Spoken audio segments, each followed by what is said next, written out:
Welcome to the Voice of Retail. I'm your host, Michael LeBlanc. This podcast is brought to you in conjunction with Retail Council of Canada. In this episode, I'm in San Francisco with my friend and podcast partner, Kent Allen, Principal of Research Trust, co-founder of the Global E-commerce Leaders Forum.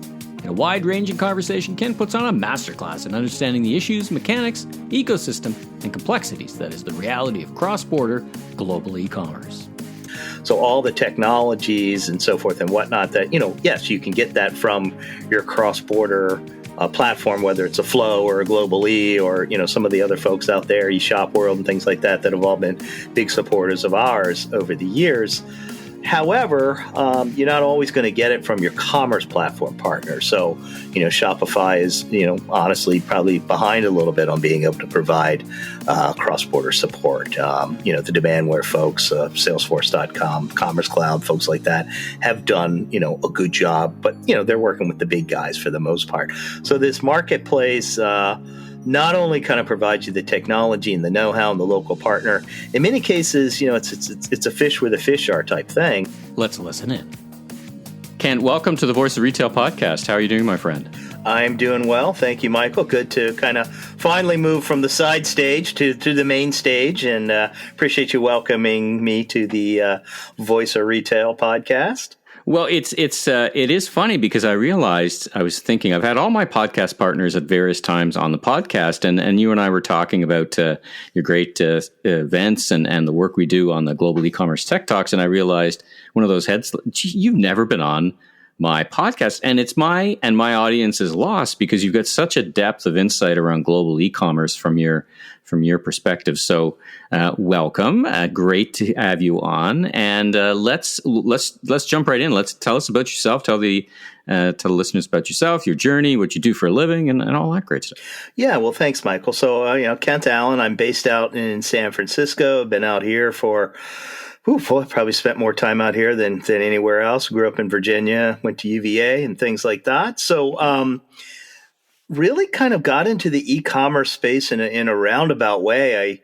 My first job out here in the Bay Area was working for a division of McGraw-Hill, which was going to try to start sending marketing information over the phone line. So this was all pre-internet and things like that. And I mean, looking back on it, it was kind of crazy because, we were still using carbon paper and typewriters. And we had this whole staff of women on one half of the floor that did a great job kind of cranking out these small really construction status report. So, McGraw-Hill had put a couple $100 million into this, this newfangled, kind of, we weren't even calling it internet marketing at the time, but you couldn't even scroll from line to line. So once we tossed our typewriters and whatever to the PCs, it's super early, but it did give me kind of an understanding of, kind of what was to come. And, when Netscape and the browsers hit in the mid 90s, it gave me an opportunity to kind of get going on what at the time was just called internet marketing. This was all pre-e-commerce and e-business and things like that. And, one thing led me to another, went back and got my MBA. And, even up at the University of Washington where I got the MBA, it was still pretty early on. There were very few people that were, kind of knowing what was coming. In fact, we looked at this when we were learning about IPOs. We looked at this little rinky-dink company in Seattle called Amazon that was going to, sell books online. So, kind of that guy will never add up to much. Come on. Yeah, it's kind of like, who is this guy? But, would have been nice if he'd have come and talked to us. But, one thing led to another. And, by the time I kind of got back down here to San Francisco, I really just started working for, some of the early startups in what was to become the e-commerce. And of course, this was when, the interactive agencies and things like that, and the organics online and all the other folks were really starting, the .com, what became the .com boom. So it was definitely interesting. I still remember, one of the startups I was working for, it was the original, like, hey, are you sure we can do this? And it's like, we'll just do it and we'll apologize later. And that was really the mentality out here and, kind of in the mid to late 90s and so forth and whatnot. But ended up, kind of joining the Aberdeen group, became the research director on the e-business team, and I was kind of running the sell side stuff, and my colleague Tim Minahan was running the buy side, and that led to the whole e-procurement and Commerce Next and Ariba and all that type of stuff, whereas I was working on the advertising and the commerce stuff. So, I'm aging myself, but, I looked at DoubleClick and Broadvision. Those were the big players in the space at the time. And, fast forward to, kind of more recently have, continued to do the industry analyst thing. I left Aberdeen. What happened in after the boom and the bust was there were so many industry analyst firms back at the time that a lot of them, kind of packed up and moved back from Silicon Valley, where they, all popped up offices to grab all the riches from the .com era. So interesting time for sure. But it kind of started, I guess it was 2004 or so, out on my own. Well, and you and I have known each other for probably half a dozen years at least. And I know you more is in the context of global e-commerce. You, Jim Okamura, Scott Silverman, you've got the Global E-commerce Leaders Forum, which is really a pivot from your consulting work in and around global e-commerce. And I think you nailed the timing right for that one for sure. You and I, as I said, we've got a podcast together, a great podcast that is dedicated to cross-border. But I really learned so much every time I both attend your events and speak to you.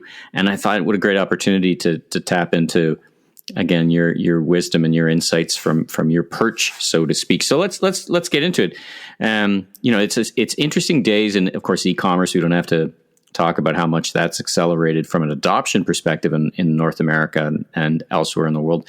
What is interesting, and I wanted to start off getting your perspective on, is, we're in an unusual time where there's no tourists, and really no international tourists in either of our countries, either the US or Canada, and which means either you're setting up shop in China or LATAM or Europe, or you're engaging in global e-commerce. Are you feeling that momentum when you talk to retailers and the people that power that connectivity? Are you feeling that growth that I suspect is happening? Yeah, I think that the short answer is yes. I mean, certainly there's, the boom in e-commerce, but there was definitely an echo boom in cross-border.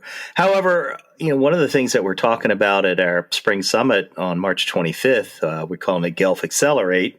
Again, it's a virtual event, unlike the live events that we've been doing, is the idea that plenty of people did have to put their international, I would say their ambitious international e-commerce expansion plans on hold a little bit. And, there were a couple of reasons for that. One was simply they just didn't have the product that they needed to be able to feed all the mouths out there. So, I know we've got Greg from Fender that's going to be speaking about how their dealers, which are, hugely important to them, some of the challenges around, how can Fender sell stuff direct to consumer and not be able to, provide the same products to their dealers. So they, want to take when care you say of when you say Fender, you're talking, what I think you're talking, right, is guitars, right? Musical instruments. Exactly. Guitars, yeah. So, obviously, booming business. I mean, there's dogs and guitars. That might be the takeaway from the pandemic. But yeah,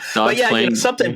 But before I get back to that, something you had mentioned. That the timing was great. Actually, the timing of when we started focusing on cross border, we actually kind of missed it. We were too early. We thought back in 2008. Or so that, it was time, people were just starting to get their stores and their e-commerce teams to play well together. And we were like, well, what about global? The whole World Wide Web is all about, extending the reach internationally. And so right after we did our first international study, boom, along came the I guess what we call the Great Recession, knocked the wind out of not just retail, but e-commerce as well. And by the time we started recovering, and we hope people would start refocusing on, or focusing to begin with, I should say, on international growth, along came the iPhones, and all the money and focus and strategy went into mobile commerce. The silver lining there was that, they started to see all this traffic coming in from around the world through mobile devices. So by the time we actually finally started the Global E-commerce Leaders Forum, you're right, our timing was better then. But yeah, we've been looking at this international stuff for 12, 13 years now. And it was interesting too, because, with the whole kind of Trump and the, America First stuff, that wasn't exactly promoting open borders. And, so we felt that there was some friction, from the trade wars and things like that. Although to be honest, watch what the consumer does. And the overpowering trend was the fact that you've got a lot of young people on social media, and stuff shows up on their phone and there's a buy button, and they push the buy button because, influencers recommended it. And you could argue this went all the way back to the bulletin boards and things like that. But the bottom line is just, cool products are found out a lot quicker, and the people that are buying them aren't thinking about, the fact that it might have to ship halfway across the world. They don't think about the borders and the barriers and things like that. And that's a lot of what we've been working with the Guelph community to kind of understand and overcome over the last, dozen years now. I guess that's that piece, that ecosystem that makes it all happen, right? That how do I get a product from point A to point B? And if the point A is America and the point B is China, or the point B is Brazil, it sounds simple, as you said, the World Wide Web, but it's vastly complicated, right? And it's getting. Do you feel it's getting more complicated with the platforms? I know I was talking. You and I have spoken with, and I know a big supporter is Flow, who helps. There's more of these people come along that understand the complexities of moving product around the world. Are you finding it getting easier for brands or harder, or just are they lost in complexity? Yeah, I mean, there's 15 questions pop up when I think of how to respond to that. I mean, it is getting easier for brands, but then the question is, okay, what do we mean by brands? I mean, when we started Guelph, it was mostly retailers. So I would say, let's say retailers are the people that sell the branded products. And it's gotten harder on the retailers, to be honest, international, I should say, in many cases, because the brands are what are globally known. So you look at what's on Tmall, it's not the Macy's of the world. It's the people, the brands that are sold at Macy's. So yes, it's getting easier for brands. That doesn't necessarily mean that it's easy, because in many cases, these brands have been used to selling through wholesale partners. And I mean, we just did a study a couple of years ago that we're kind of firing back up again this summer that looks at how digital is disrupting traditional wholesale international distribution. So, the takeaway from that was, as brands, big brands started working more with marketplaces like, predominantly Amazon, but, also Alibaba, they started to see these digital, platforms as really more of a global distribution platform than just a marketplace. And that's to your point about ecosystems, we're actually arguing that we've already moved from multi-channel to multi-platform, and the next leap is into ecosystem selling. And you look at all the acquisitions that Amazon has, and all the different tools that somebody like a Tencent or an Alibaba can bring to the table. Those are massive ecosystems, and live streaming is part of that. Omni-channel. So this question of, is it easier? There's definitely much more complexity. But I think from a traditional, kind of channel disintermediation or channel friction perspective, it's easier for a brand to go direct these days than ever before, at least strategically, because either their traditional wholesale distributors are, their heads are in the sand, and they're not digitally savvy. They don't look like a digital marketing agency, which is what I would say most international distributors need to look like this day. Or they're, big wholesale retail partners, some of them probably going out of business. So, in some ways, the whole acceleration of the digital disruption brought on by the pandemic has made it easier. But at the same time, a lot of the big brands, and even the digital native startup brands, they don't necessarily always have the team and the focus. Well, I should say the big traditional brands are just building their digital teams. The digital natives have been typically, kind of digitally led or global first. So, that's why you're getting so much traction. It's interesting, because I remember you and I chatting about how the evolution of e-commerce, 20 years ago, 15 years ago, even e-commerce teams were small and poorly funded sometimes, particularly in brands, because the brands were still trying to get their heads around channel conflict and direct to consumer. And then they found out, thanks to the pandemic, that these DTC teams were helping keeping the company afloat. And they're like, we should probably add Bob and Sue. We should probably take them out of the back room and give them some resources. Are you finding that kind of graduation, so to speak, where you've now got an established e-commerce team, but now you need an established and start growing, take those people out and have a professional growth with resources behind it, e-commerce cross-border team. Is that what you're discovering? Yeah, I mean, we often, when we kind of introduce what we do, we talk about the early days of e-commerce when there was one person on the retail team looking at e-commerce, and today there's one person on the e-commerce team that's looking at international. So, right. I mean, yeah, you're exactly right. I mean, you mentioned the guys at Flow, and want to give them a shout out because they are one of our sponsors for our upcoming event. But they are a great example of how kind of this next generation of cross-border platforms has emerged and developed. And I really don't think many e-commerce teams can do what they need to do from a cross-border or global expansion perspective without these platforms. So yeah, definitely the tools are there, and these platforms are growing, and you're seeing more of the kind of headless approach coming in, where it's not just one monolithic, potentially overpriced, hard to integrate type, sub-commerce platform that's focused on cross-border, like we saw,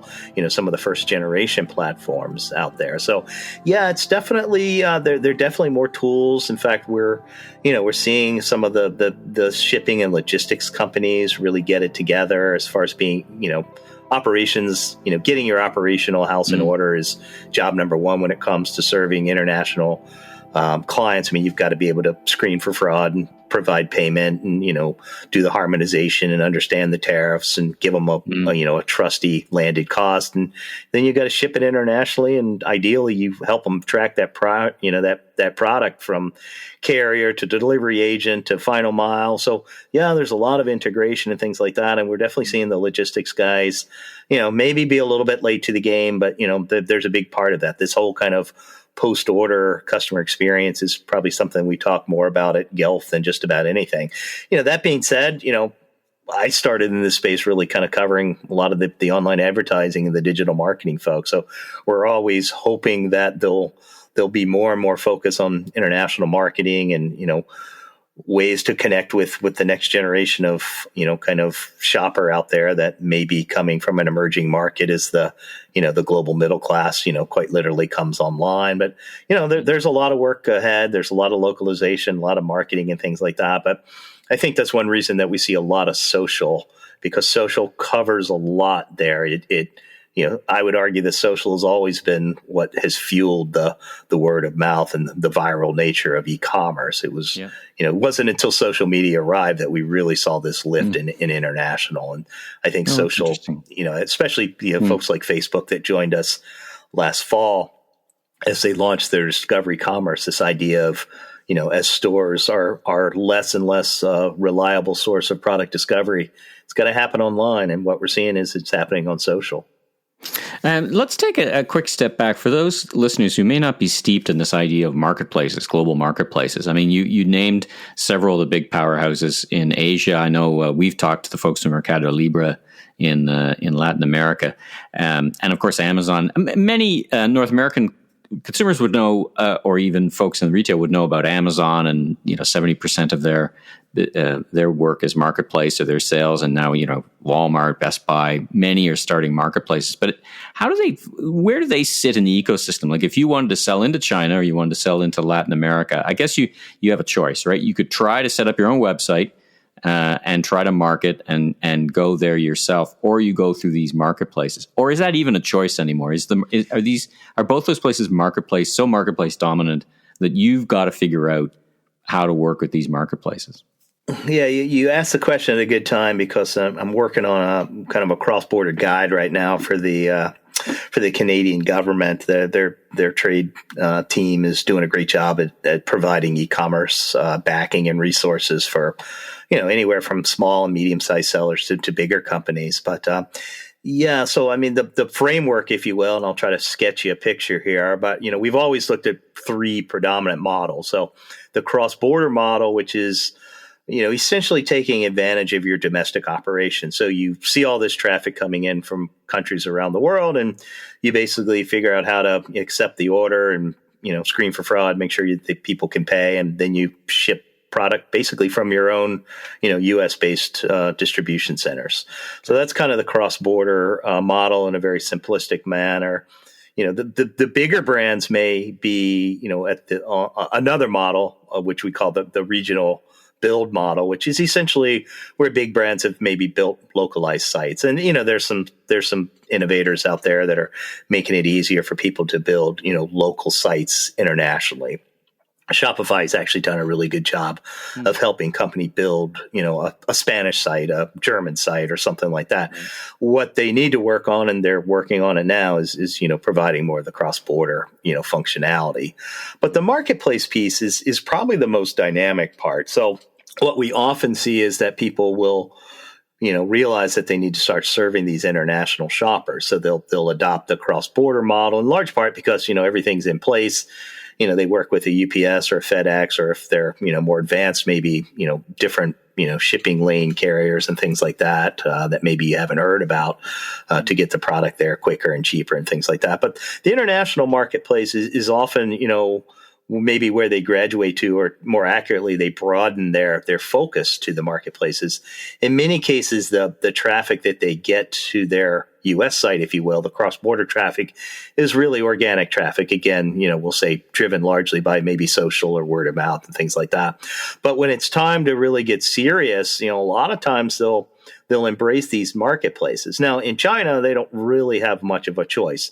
Yes, people will keep their e-commerce or their China sites or brand sites live. A lot of times people are like, we want to make sure we keep the lights on just in case, you never know what's going to happen in China. But for the most part, China is dominated by the marketplace model.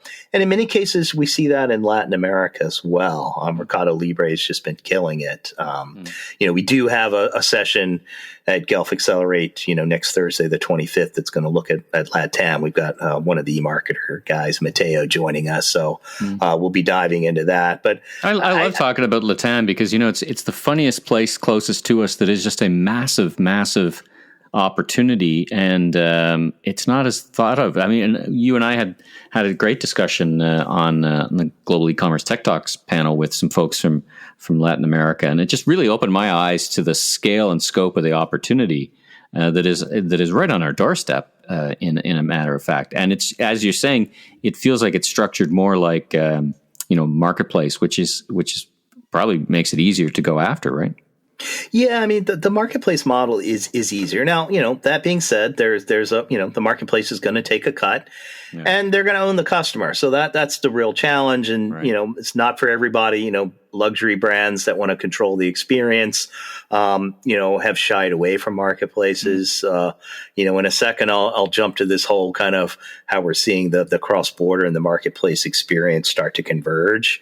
But before I get there, I'll tackle that last. And in many cases, when you're not super comfortable with a country or a region, it's best to work with a partner. So, certainly that's the case of why Tmall and Tmall Global have done so well, and the JD folks are doing well in China. Latin America, same idea. I don't, I'm not as confident. So I want that strong partner, and I want a partner who's built this marketplace stack. So all the technologies and so forth and whatnot that, yes, you can get that from your cross-border platform, whether it's a Flow or a Global E or, some of the other folks out there, eShop World and things like that have all been big supporters of ours over the years. However, you're not always going to get it from your commerce platform partner. So, Shopify is, honestly, probably behind a little bit on being able to provide cross-border support. The Demandware folks, Salesforce.com, Commerce Cloud, folks like that have done, a good job. But, they're working with the big guys for the most part. So this marketplace not only kind of provides you the technology and the know-how and the local partner, in many cases, it's a fish where the fish are type thing. And, that's where the customers are going to be. Now, the challenge is, of course, you're going to get, you start selling on a Mercado Libre or a Linio or something like that down in Latin America. Yeah, you're going to get sales and all, but, you're not necessarily going to own the customer. We did an interesting study actually looking at marketplaces in Europe last fall. And that's an area where I think what you tend to find is that, the Amazon properties are far and away, where U.S. retailers go first. But, we've got the Zalando people speaking at Guelph Accelerate next Thursday, and they're making a big push to move away from just, kind of supporting large European brands to helping smaller companies. And, I think there'll be an opportunity for U.S. sellers to get more involved with Zalando. We did some work with Frugo, which is another kind of UK-based marketplace. So, yeah, the marketplace space is really interesting now, especially when you start looking at social commerce. And we tend to think of the social commerce platforms, we put them in the marketplace bucket, if you will. So that's interesting. A lot of stuff going on there for sure. So you're seeing, I'm just kind of the last thoughts, you're starting to see these social platforms. I'm starting to see it certainly in terms of influencing sales in stores like never before. People aren't browsing and shopping the way they used to during the pandemic. They're kind of, they're going to a store and they're getting out. So these social platforms become the tip of the spear in terms of being able to influence product purchase. It sounds like you're the next logical step is for them not to just be a referral, but for them to have marketplaces themselves, which sounds like what you think is going to happen. Yeah, exactly it. It's it's getting rid of the friction, collapsing the distance between discovery and the buy button, and that's exactly it. Now, there's more to it. I mean, if you're interested, if you go to globalecommerceleadersforum.com, and you can find some of our content from last fall's Oktoberfest, and again, like Jake Bailey and his team at Facebook, did a great job just kind of explaining what they're doing. And there's more to it than just, hey, social works great, and in many cases right. It is that simple. You use influence, instead of searching and discovering on your own, you just have a trusted influencer too. And, whatever they say, yeah, that probably works. Hit the buy button on the, the Facebook or the Instagram page and off you go.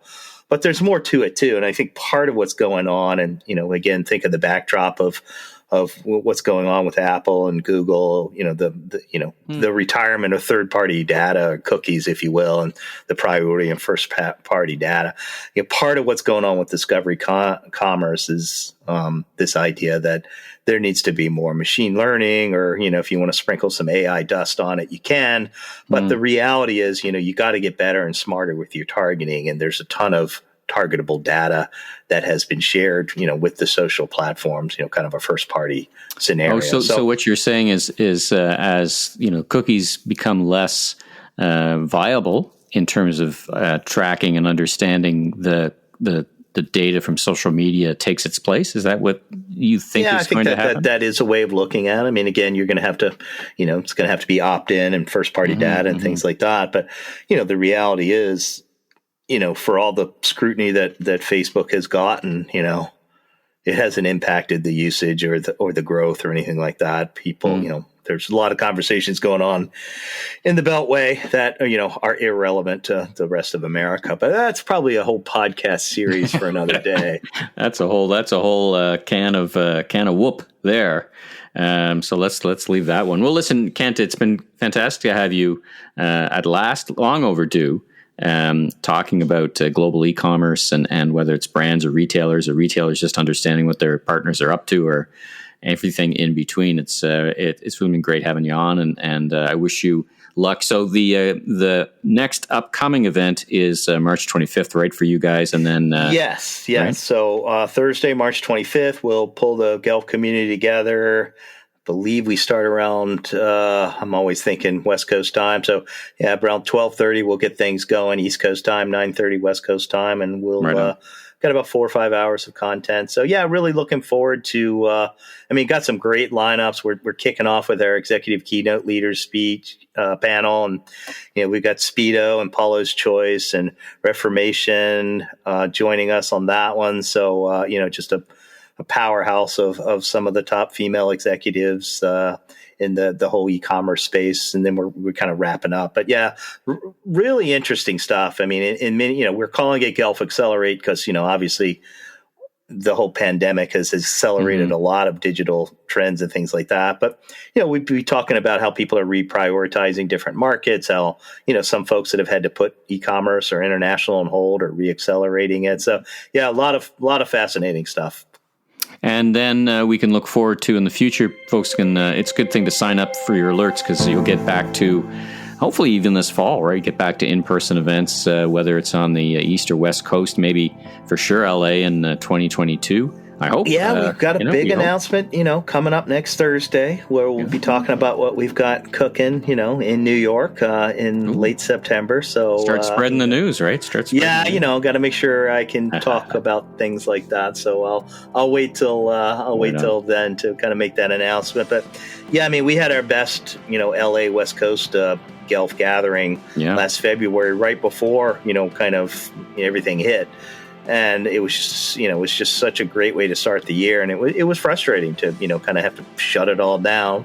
The move to virtual stuff has been great. It's been a great learning lesson, but I think people are really ready to quit looking at themselves on Zoom and get back out. The nice thing I realize about live events is you don't have to look at yourself. It's great, especially thought of that. Physically challenged out there like myself. And to learn more and to register, what's the URL?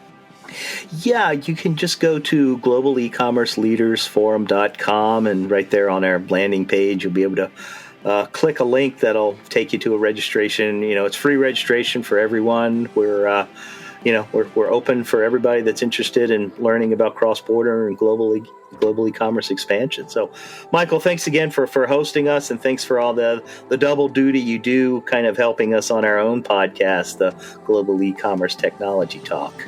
Yeah, my pleasure. As I said, every time we're together, I learn. So I think I'm getting a lot out of this, a lot out of it as well. So thank you for your partnership and friendship, and I wish you much continued success. So thanks for joining me. All right. Thanks again, Michael. Thanks for tuning into today's episode of The Voice of Retail. Be sure and subscribe to the podcast so you don't miss out on the latest episodes, industry news, and insights. If you enjoyed this episode, please consider leaving a rating and review, as it really helps us grow so that we continue to get amazing guests onto the show. I'm your host, Michael LeBlanc, president of LeBlanc Company Inc. And if you're looking for more content or want to chat, follow me on LinkedIn. Visit my website at meleblanc.co. Until next time, stay safe and have a great week.